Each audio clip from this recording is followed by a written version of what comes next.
nós nunca tivemos um índice tão alto de suicídio como tivemos no período de pandemia. Pessoas que perderam seus negócios, pessoas que perderam seus entes queridos.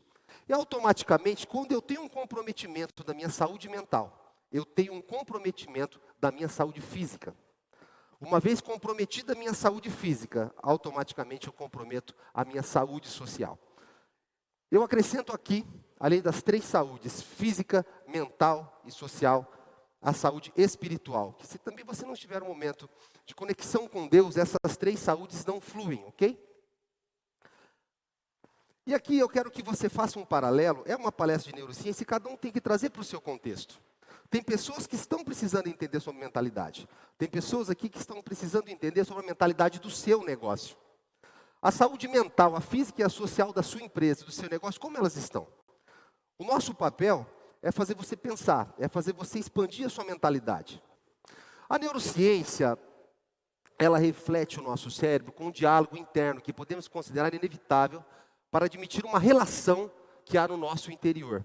O nosso cérebro ele tem 2 hemisférios, o direito e o esquerdo. E para que a gente tenha uma homeostase ou um equilíbrio mental, é necessário equilibrarmos essas 2 cognições.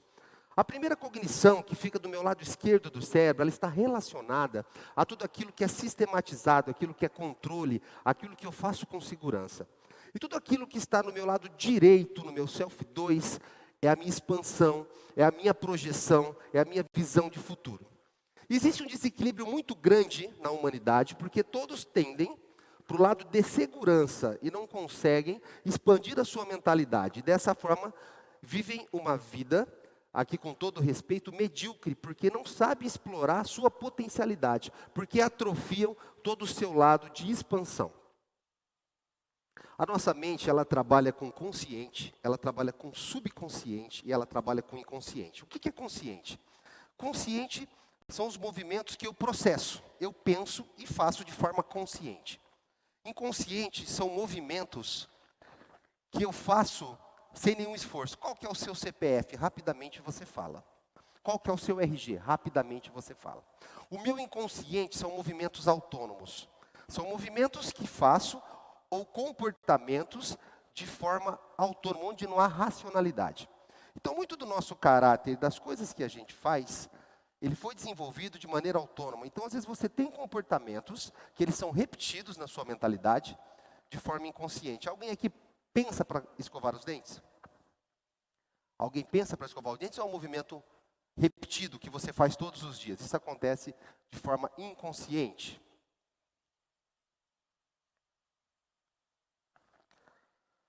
A neurogênese, ele é uma conexão que geram pensamentos. Como uma cadeia de DNA, tudo que eu faço dentro da minha mentalidade, imagina que a neurogênese, como se fossem boquinhas que elas se encaixam na minha mente e dessa forma geram um padrão de pensamento. Esse padrão de pensamento, uma vez conectado, ele gera o quê? Ele gera um sentimento. E esse sentimento gera uma ação. Então, tudo que você faz e age parte desse princípio: pensamento, sentimento e ação. Quando você tem raiva de alguém, Felipe, primeiro você pensa, você tem uma circunstância que faz uma cognição. Aí você sente, aí você tem a ação. Vou dar um exemplo aqui. A Natália vai ao shopping e ela fala uma loja de sapato para mim, famoso. Santa Lola. Bom, ela para na loja Santa Lola, ela olha para aquele sapato. A mente dela tem a capacidade de vestir o sapato sem colocar os pés nele. Então gerou um pensamento, automaticamente gera um sentimento de que eu quero e gera uma ação. Em Filipenses 4:6 diz assim: finalmente, irmãos, tudo que for verdadeiro, tudo que for nobre, tudo que for correto, tudo que for puro, tudo que for amável, tudo que for de boa fama, se houver algo excelente, digno de louvor, pensem nessas coisas. A primeira regra é que nós devemos sempre fazer neurogênese de coisas positivas, daquilo que edifica. Atualmente, adianta eu ficar reclamando do contexto que existe por causa da pandemia? Isso vai mudar alguma coisa? Só que mentalmente muda. Toda vez que eu valorizo esse tipo de informação, eu desencadeio no meu corpo hormônios depressores, onde traz desmotivação, tristeza, falta de vontade, e com isso Quando eu dou informação negativa e sinto negativo, eu vou ter uma reação positiva? Não, eu vou ter uma reação negativa. Será que você consegue pôr o vídeo da menininha? Agora eu quero que vocês assistam um vídeo para você entender a importância da mentalidade. Cena de discriminação? Que mesmo?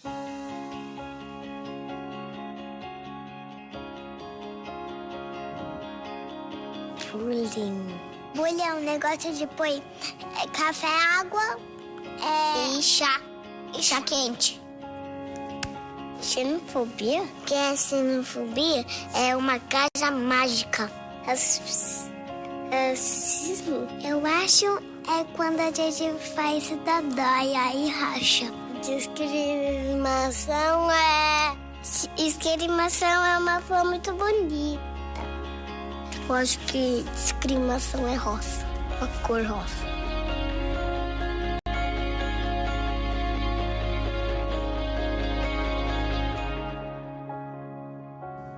Seja mais criança.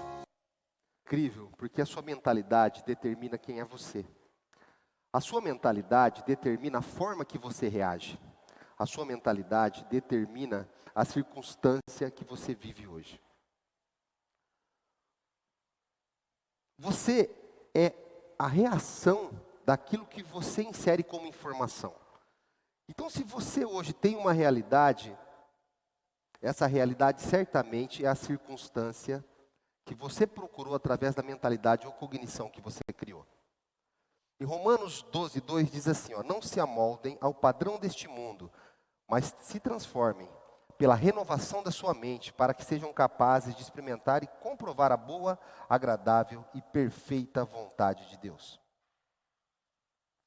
A mentalidade, existe a mentalidade de tempo, que a gente chama de mentalidade de passado, de presente e de futuro. A mentalidade âncora, ela sempre te projeta para o futuro. A mentalidade que nós chamamos de mentalidade do fracasso, ela sempre leva você a lamentar o futuro. Em todas as circunstâncias que vivemos, a gente só tem essas duas ações. Ou a gente projeta o futuro, ou a gente lamenta o passado. Mas como isso funciona? Se eu começo a lamentar o passado, eu falo, poxa, aquilo ali não deu errado, aquilo foi horrível, aquela circunstância atrapalhou a minha vida. E isso muda alguma coisa? Muda, porque você dá uma informação negativa para você e você fica alicerçado no que já passou. E quando você tem uma âncora que leva você ao futuro, você começa a projetar e gerar uma neurogênese de sucesso. O agora, ele não existe. Ou você lamenta o passado, ou você projeta o futuro. Tudo que eu falei para você até agora já é passado. Tudo que eu vou falar para você daqui a pouco é futuro. Então o nosso senso de agora é inexistente. Você tem que entender que a sua mente ou ela processa para trás ou ela processa para frente. E é importante você entender também que a neurogênese ela acontece de minuto em minuto. Ou seja, a cada 1 minuto você gera um pensamento. Exemplo, aconteceu a perca de um familiar querido. Você sofre por 1 minuto. Você só sofre mais 1 minuto porque você lembra do fato. Então, de minuto em minuto, você fica alimentando a sua mentalidade com informação, que gera em você uma neurogênese de dor ou gera uma neurogênese de esperança, ok? Toda vez que eu lamento o passado, eu me atrofio. E toda vez que eu me lanço para o futuro, eu consigo ter uma mente expansionista. Tem um ditado que diz que um passarinho ele pode sujar a sua mente uma vez. Ele pode te sujar uma vez. Mas fazer ninho na sua cabeça depende da forma e do valor que você dá para o fato e da sua permissão. Então tudo que acontece dentro da sua mente é você que controla. Inclusive existe uma mentalidade que eu chamo de mentalidade miserável. A mentalidade miserável é aquelas pessoas que vivem uma negatividade, que vivem pensamentos sabotadores, autocomiseração e a famosa síndrome de coitadinho. Quem aqui conhece uma pessoa que quando você lamenta algo para ela, ou diz algo negativo, ele fala assim para você, mas você não sabe da minha dor, você não sabe da minha dificuldade, você não sabe como é difícil o que eu vivo. Na neurociência nós chamamos exatamente essa mente de miserável. Essa mente ela é alicerçada num vitimismo e num coitadismo. Nós temos a mente conformista, aquela pessoa que tudo está bom, que tem ausência de esforço, que trabalha através de uma autossabotagem, ou seja, eu nasci assim e vou morrer assim. E a gente até brinca que essa mente conformista, o nome dessa pessoa é o acomodado da Silva, não é isso, André? Tudo para ele está estável e está bom. Se você olhar para o seu negócio, você vai achar pessoas que têm mentalidade miserável. Tudo que ela faz é difícil, é complicado, ela sofre. Como você vai achar pessoas acomodadas, que não fazem quase nada, mas para ele, aquela estabilidade, aquilo que para ele é esforço, a gente não consegue enxergar. E aí nós temos a mente milionária, que não está relacionada a dinheiro, que não está relacionada a valores financeiros, mas está relacionado à visão ampla. Pessoas que não medem esforços, pessoas que trabalham com psicologia positiva, que têm uma visão expansionista. E o interessante é que tanto a mente miserável, quanto a mente conformista, quanto a mente milionária, todos nós temos todos os dias. Existem situações que nós somos miseráveis. Existem situações que nós somos conformados. E em outras situações, nós temos uma mentalidade expansionista. A questão é que quando você sabe da regra, cabe a você controlar qual mentalidade você quer ter em cada circunstância. Você é 20% de genética, é 30% do meio que você vive e 50% de você são hábitos. Então só 20%, como a cor dos seus olhos, dos seus cabelos, etc., você puxou de forma genética. Outros 30% é o meio que você está inserido e 50% de você são os seus hábitos. E eu acho essa informação preciosa, por quê? Porque já de início você sabe que 80% de você pode ser modificado.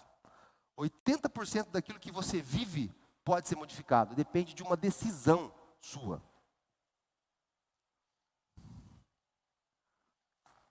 Existe algo chamado mentalidade social. A mentalidade social diz que 80% dos seus hábitos estão relacionados a 5 pessoas que você mais se relaciona.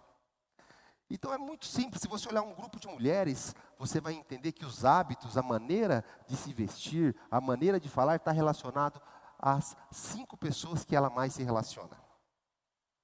Existe um versículo em Provérbios 13:20 que diz assim, ó: o que anda com o sábio será sábio, mas o companheiro dos tolos será destruído. E aí eu te pergunto, a sua mentalidade social, ela tem sido construída dentro de algo que te edifica, ou ela tem sido construída dentro de ambientes ou pessoas que são tóxicas para a sua evolução? O ciclo social ou cultura social, os lugares que você frequenta, também determina a sua mentalidade. Vou dar aqui um exemplo.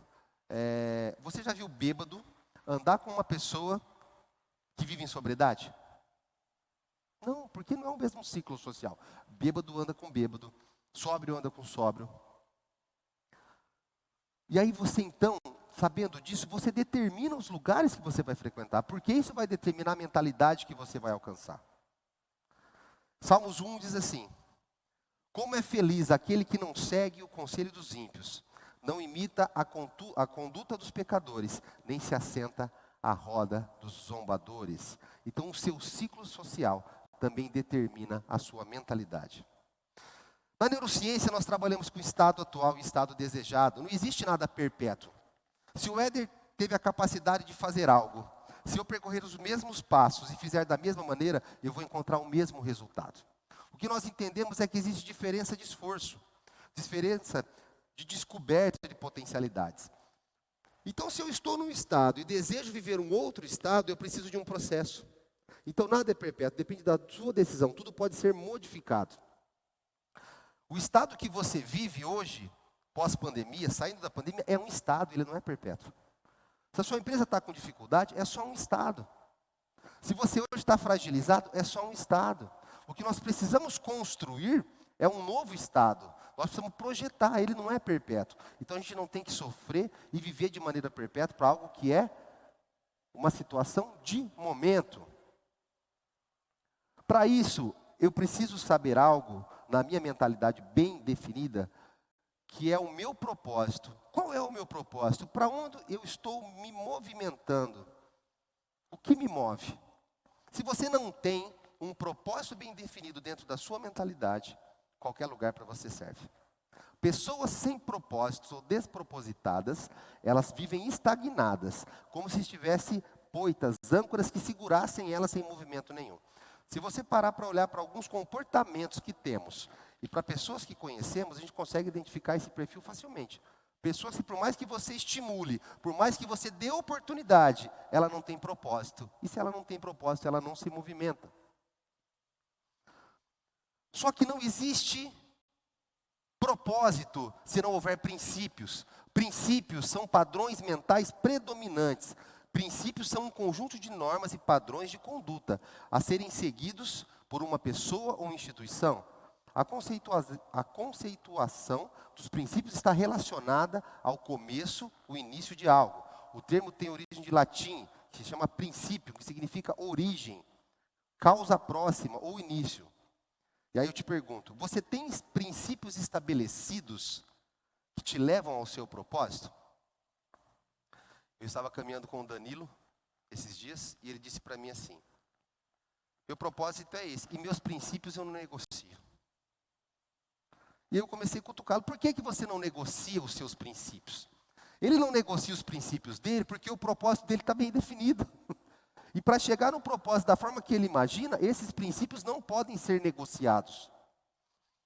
E aí eu faço mais uma pergunta para você. Se você já tem um propósito, você já estabeleceu os princípios que você vai seguir para chegar nesse propósito? Se eu fosse falar empresarialmente, eu ia falar assim, ó, você tem uma meta. Quais são as ações que você tem diariamente para que você alcance essa meta? Quais são as ações que você metrifica com ações dia após dia que te levam ao seu princípio? Aqui tem algum atleta de alta performance? Um atleta de alta performance, não, você não é, André, você foi aqui uma mão, né? Um atleta de alta performance, ele treina horas por dia. Horas e horas por dia. Por quê? Porque ele sabe que a junção de todo esse esforço vai levar ele ao melhor tempo, vai levar ele à melhor luta, vai levar ele à melhor braçada. E será que você tem princípios estabelecidos e se esforça como um atleta de alta performance para chegar no seu objetivo? Propósito e princípios, ele não tem sentido se não deixar legado. Propósitos e princípios não têm sentido se não deixar legado. No Vida Próspera passado, o Alexandre falou a história da família dele. O pai dele tinha um propósito. Ele adotou diversos princípios. E o Alexandre foi uma outra geração que olhou os propósitos, olhou o princípio e teve o legado. Com a mesma ótica, com a mesma ética, com os mesmos princípios, hoje ele toca o negócio na terceira geração da família dele.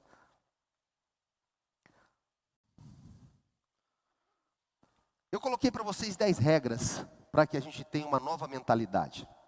Nova mentalidade, pessoal, que eu estou falando no contexto pessoal. Aí você pode levar para a sua empresa, você pode levar para os seus amigos, para a sua família.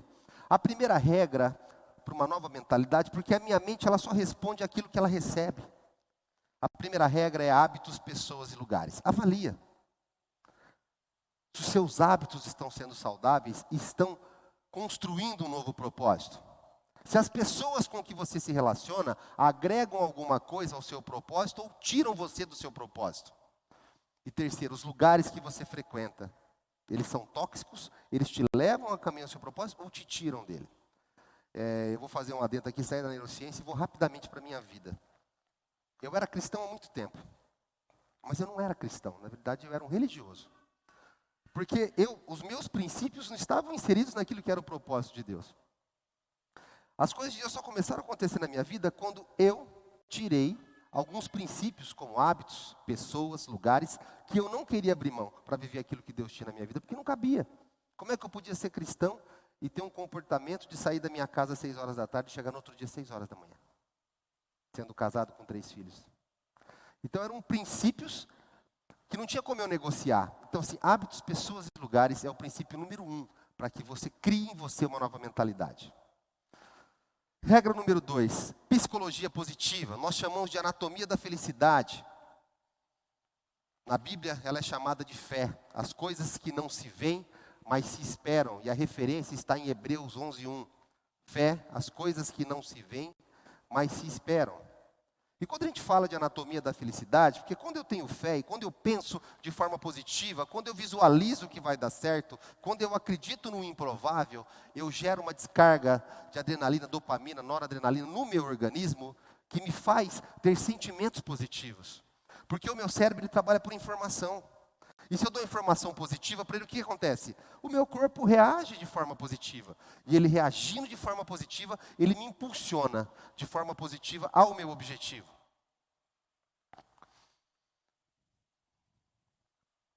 Regra número 3.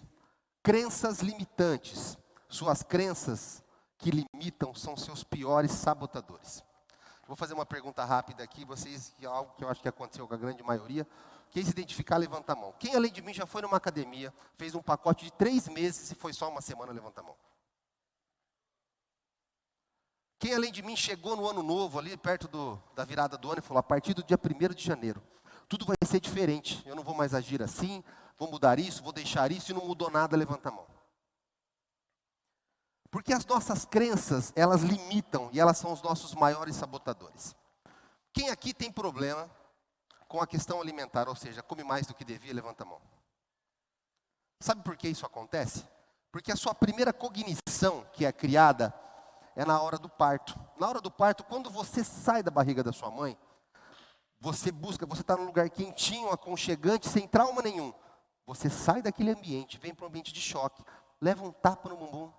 Qual que é a primeira sensação de prazer que você tem? A amamentação. Está ligado à mastigação. Cognição, inconsciente, comecei a criar esse padrão. Qual é o segundo? Quando eu faço 1 aninho de idade, minha mãe começa a dar papinha na minha boca, não é? E ela fala assim, se comer tudo, a mamãe vai dar um presente. Aí você associa comer com o presente da mamãe. Aí você vai ficando mais velho, aí você faz um amigo igual o Júnior e fala, Júnior, vamos fazer um churrasco? Vamos comemorar alguma coisa carneiro? Vamos fazer um churrasco? Vamos fazer uma reunião na casa do Éder? Churrasco. Então tudo está associado à parte alimentar. Como o meu cérebro não foi feito para sofrer, o meu cérebro foi feito só para que eu tenha prazer. Todas as vezes que eu tenho qualquer frustração, algo que me entristeça, ou dificuldade, que é o que nós vivemos agora, o que eu faço? Eu como. Por isso que eu falo, eu tenho um método que chama Lipolife, que eu rodo o Brasil todo ensinando o pessoal a emagrecer. Emagrecer não é deixar de comer. Emagrecer é você entender a forma que a sua mentalidade funciona. Só que isso também não serve só para emagrecer. Você tem diversas crenças limitantes. Tem pessoas que pela cultura, quando o pai olhava você, ele falava assim, você é um incompetente, você não presta para nada, você não tem competência, você não tem capacidade. A gente veio, quem está na minha idade, acima dos 40 anos, era uma geração mais dura. A criação, não é que o seu pai não te amava, é que ele aprendeu dessa forma. E ele criava cognições de fracasso. Tem muitas pessoas que não conseguem dar um passo porque não conhecem a crença que tem que limita. Só que o mais legal de tudo isso é que é só uma crença. A partir do momento que você entende que é só um pensamento, que ele não muda o seu comportamento, você tem a possibilidade de ressignificação. Ou seja, dar um novo sentido a esse pensamento. E você dando um novo sentido a esse pensamento, a sua mente, ela tem algo que nós chamamos de ressignificação, que é olhar para o fato, olhar o fato, projetar o fato de uma maneira diferente e você cria essa cognição automaticamente dentro da sua mente. Algumas técnicas atuais chamam de regressão clínica, não tem nada de hipnose, nem nada do diabo. Regressão clínica é simplesmente você olhar para a sua história, entender o que aconteceu durante ela e o porquê o seu comportamento hoje é dessa forma e ressignificar fatos que não foram tão bacanas e geraram em você comportamentos sabotadores. Regra número 4, você precisa ter para você crenças fortalecedoras, que são o oposto das crenças limitantes. Elas são criadas e colocadas no lugar das negativas. É o poder dado a elas que vem de nós mesmos. As crenças fortalecedoras é quando eu sei aquilo que eu dou de informação e que me gera poder. Todo mundo sabe as suas capacidades, todo mundo sabe aquilo que te fortalece. Para criar uma crença fortalecedora é necessário acreditar em si mesmo e passar por cima de uma crença limitante. Exemplo. O meu pai disse que eu era um insucesso, que eu não tinha capacidade. Não, mas eu tenho capacidade. Eu tenho capacidade porque eu consigo trabalhar, porque eu consigo ser produtivo. E aí você começa a conversar com o seu cérebro e sempre trocar algo que você tem que te sabota por uma crença fortalecedora. Quando você sai de manhã, André, para correr, não tem dias que você fala, hoje eu não vou? Aí eu estou cansado. Isso é sabotador. Só que aí você fala assim, não, mas eu preciso. Mas eu tenho um compromisso comigo mesmo. E eu vou fazer com que isso aconteça. E esse exercício tem que acontecer com você todos os dias. Se eu falar para você agora, vamos para a pandemia novamente, que é o nosso tema principal. Quantas crenças sabotadoras foram impregnadas na nossa mente nesse período? Eu vou falar do meu negócio rapidamente. Eu sou presidente de um laboratório farmacêutico, onde nós tínhamos uma economia, um fluxo de caixa equilibrado para 7 ou 8 meses. Nós perdemos 80% do nosso movimento. Era como um Boeing, que eu não sabia como frear. Então, tudo que você imaginar de pensamento negativo vinha na minha cabeça. No meu mercado, muitos laboratórios como o meu fecharam.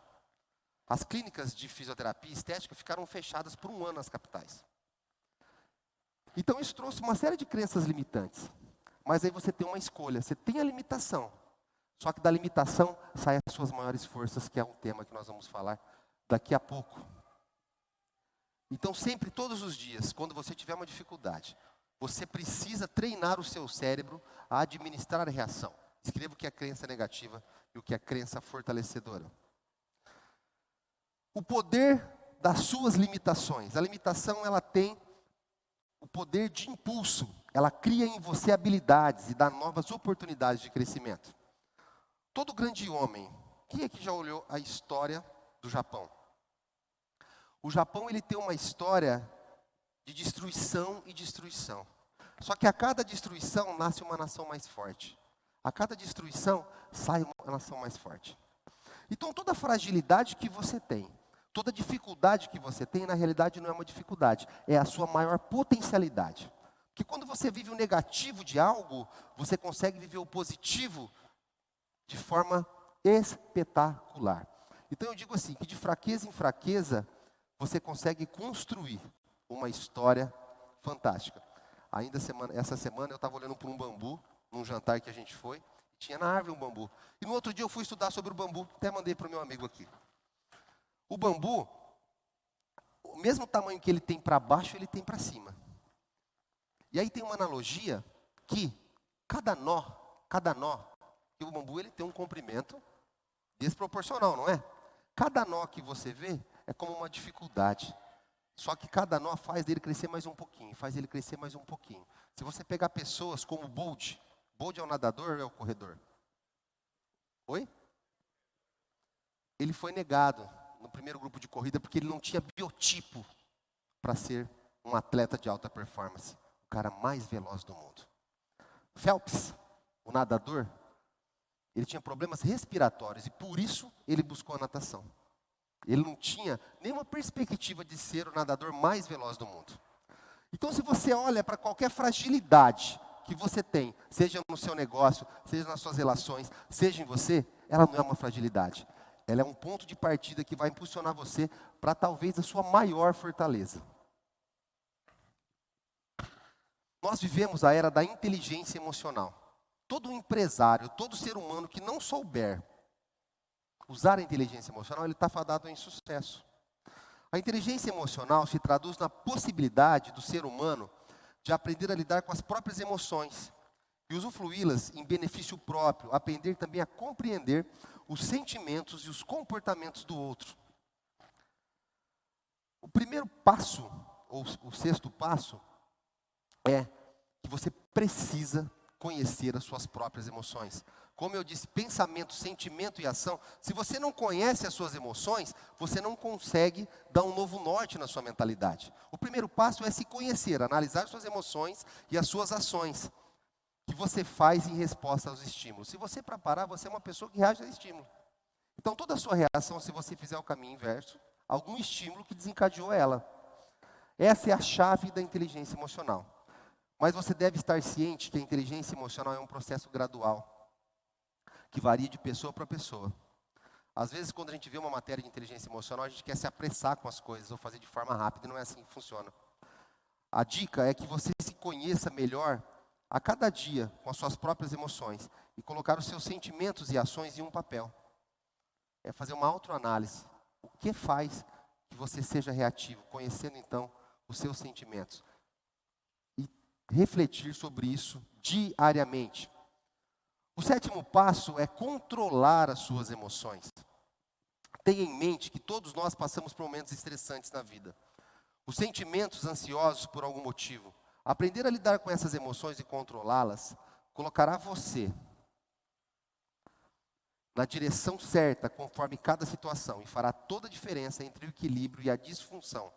Você deve evitar pensar de imediato em um resultado negativo. Seja otimista, enxergue sempre o lado positivo das coisas, lembrando que cada situação possui diversas saídas.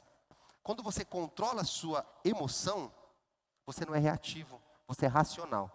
Você sendo racional, você consegue enxergar várias outras saídas. Quem aqui teve dificuldade financeira na pandemia, levanta a mão. Se eu for só instintivo, o que eu faço? Eu choro, eu brigo, eu discuto. Eu brigo com a esposa, eu murmuro. Mas se eu for racional e controlar o meu sentimento, eu consigo achar outras e outras saídas. Eu tenho certeza que se a gente abrisse para um bate-papo aqui, um ia falar assim, puxa, eu fiquei nervoso, deu errado. Não, mas eu parei para pensar, eu acabei enxergando uma saída e aconteceu assim, assim, assado. Porque sempre que eu estou sob pressão, eu não ajo com racionalidade. A coisa mais importante é você controlar as suas emoções, se manter calmo. A gente dá até uma dica, uma forma de você controlar a sua emoção no momento de crise, é você encontrar uma distração que seja prazerosa e tire você do evento trauma ou da ansiedade gerada por qualquer circunstância. Regra número 8, automotivação. Lembre-se que pensar antes de tomar decisões lhe trará diversos benefícios. E evitará o conflito com seus pares e o arrependimento dos seus atos. Ao saber utilizar adequadamente suas emoções, você chegará aos seus objetivos. Nunca perca a esperança, tudo é possível, desde que você corra atrás daquilo que você quer de maneira consciente e sem passar por cima do outro.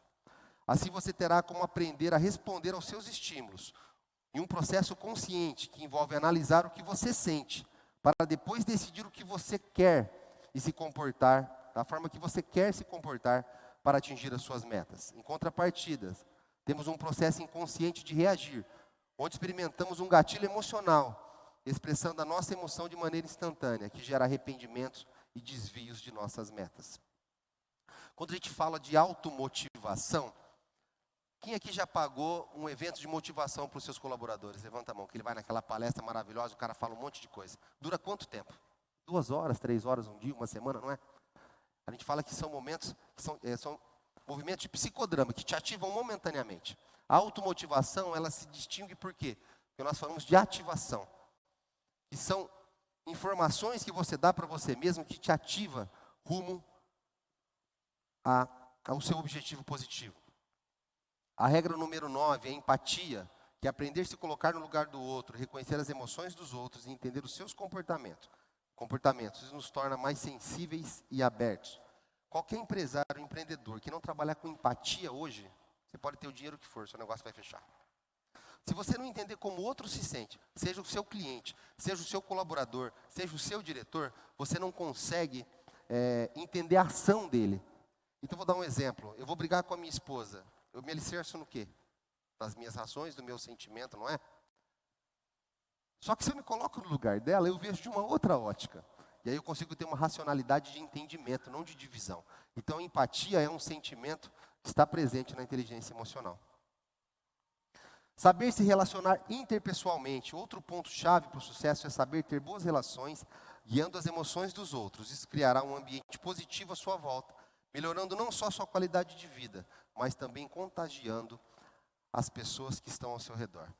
Quem aqui conhecem pessoas que são extremamente agradáveis, que dá gosto de ficar perto?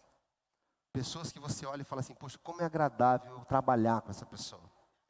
Porque provavelmente ele usa essa característica, que é saber se relacionar. E aqui nessa matéria nós temos diversas técnicas de neurociência. Sabe como você faz com um colaborador para que ele se sinta mais à vontade e goste da sua figura? A gente chama de espelhamento. O espelhamento é você se igualar ao tom de voz. É você igualar o comportamento de movimentos inconscientemente. Aquela pessoa olha e fala, mas como eu gosto do Luizinho. Por quê? O meu cérebro, ele reconhece tudo aquilo que é similar. E se eu me coloco em forma de espelhamento, eu agrado essa pessoa e ela nem percebe que isso é apenas uma técnica de neurociência. Eu quero que vocês repitam para mim essa frase, porque isso é a essência da mentalidade de alta performance. Essa frase diz assim: eu devo sempre fazer o melhor nas condições que eu tenho, até que eu tenha condições melhores. Repitam comigo. Eu tenho sempre que fazer o melhor nas condições que eu tenho, até que eu tenha condições melhores. A mentalidade de alta performance, ela não se importa com circunstância, ela não importa com cenários, ela não se importa com aquilo que fragilizou, ela se importa com a construção de um novo cenário. Alta performance é ter a capacidade de olhar para o futuro e projetar, através de métricas, de princípios, comportamentos que levam você até o seu objetivo. Você coloca o vídeo para mim, por favor? Dear Elliot, right now you are 2 months from being born. We just found out that you have trisomy 18, also called Edwards syndrome. Doctors tell us that you won't likely make it to birth. Your mom and I are praying against that. We're praying for healing. We're praying for nothing less than a miracle. You're our first child, and the day of your birth couldn't come sooner.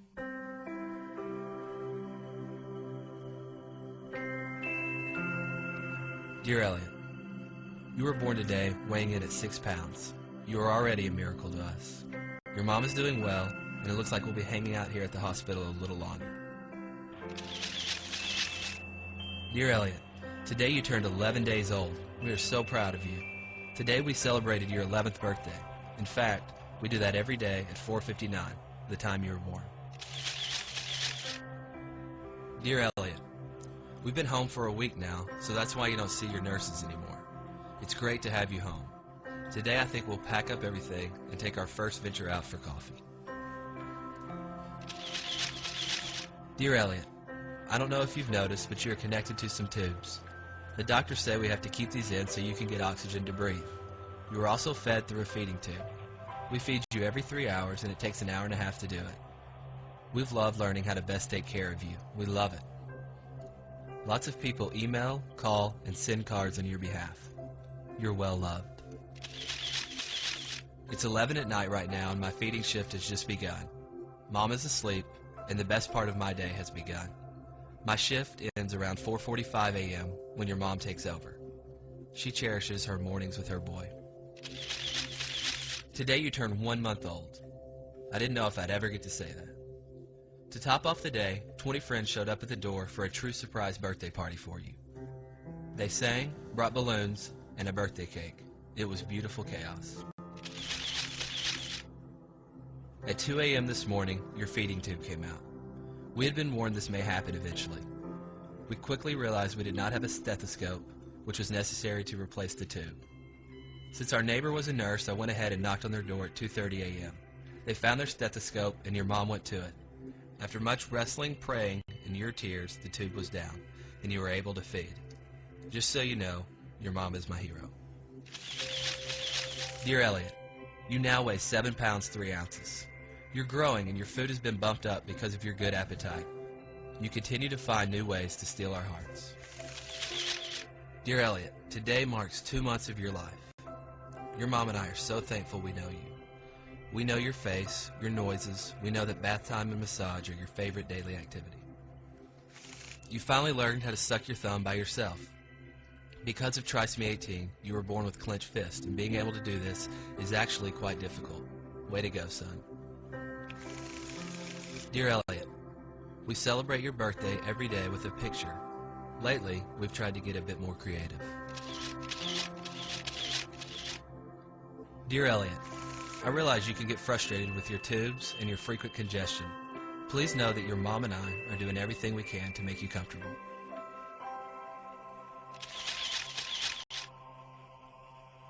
Dear Elliot, well, you tipped the scales today at 8 pounds 14 ounces. Quite an accomplishment. You also have managed to grow a pretty decent mullet. Dear Elliot, we all got to go to a reunion at the hospital. I've never seen your mom more happy. The joy she felt getting to show off her son can't be described with words. In fact, She compared it to the way a mother would feel when her son becomes president, or wins a Heisman, or develops a cure for cancer. The logic of medicine says you shouldn't be alive, but you are. You are such a fighter. Dear Elliot, you have now passed the 3-month mark. You also got your first cordless pictures taken today. No feeding tube, oxygen, or stickers. This was no small accomplishment, but we got it done. Have I told you lately that we are so proud of you? Dear Elliot, today you went to be with Jesus.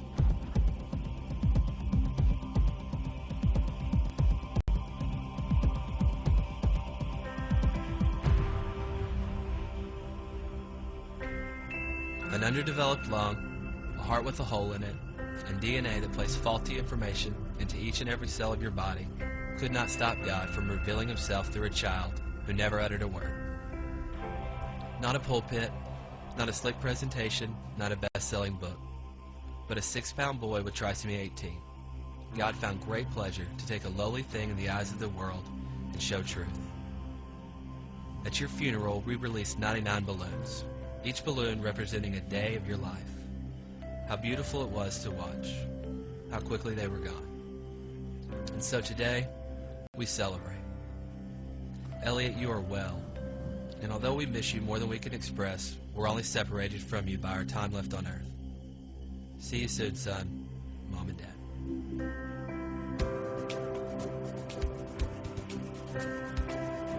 Todos os dias nós temos a oportunidade, que é o milagre da livre escolha, aquilo que Deus te deu como livre-arbítrio. Todos os dias você pode criar mentalidades. Você pode criar mentalidades de sucesso, você pode criar mentalidades de fracasso. Deus, no seu infinito amor, nos deu o privilégio de escolher.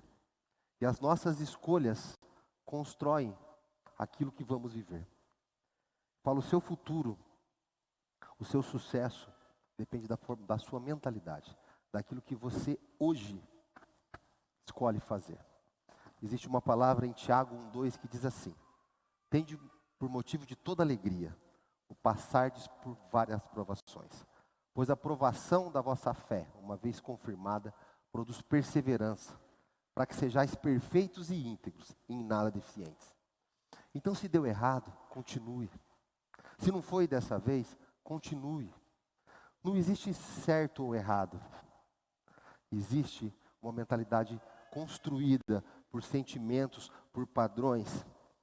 E se da mesma maneira, você tentando, vivenciando cada dia, não der certo, tenha certeza que Deus vai te socorrer e vai te dar uma saída. Mas faça a sua parte.